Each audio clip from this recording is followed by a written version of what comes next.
অন্তর বা হৃদয় তিন প্রকার। ১. সুস্থ ও পবিত্র, এদের পাত্র পবিত্র, পানীয় পবিত্র। 2. রুগ্ন ও অসুস্থ, এদের পাত্র নোংরা, পানীয় নোংরা। 3.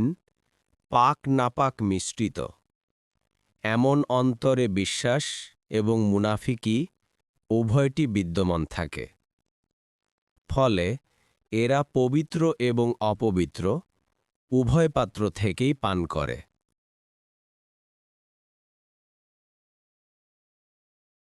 আল্লাহ সুবহানাহু ওয়া তাআলা প্রত্যেকের জন্য উপযুক্ত প্রতিদান রেখেছেন। যারা ফাকিহ, বিদগ্ধ আলিম, তারা সকল বিষয়ে গভীর নজর দেন, চিন্তা করেন এবং এর পরিণতি ও পরিণাম নিয়ে গবেষণা করেন। যদি তারা বুঝতে পারেন যে কোনো কিছু মানুষকে হারাম কাজে ধাবিত করে, তখন সেটাকে তারা হারাম বলে সাব্যস্ত করেন।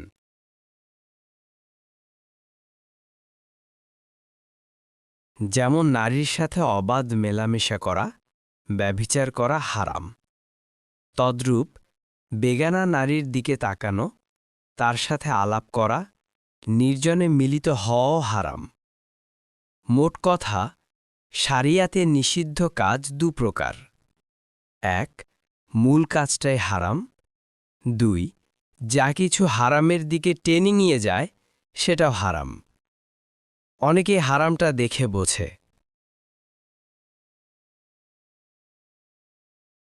হারাম থেকে বিরত থাকতে চেষ্টা করে, কিন্তু হারামের সহায়ক কাজও যে হারাম সেদিকে অনেকেই ভ্রূক্ষেপ করে না।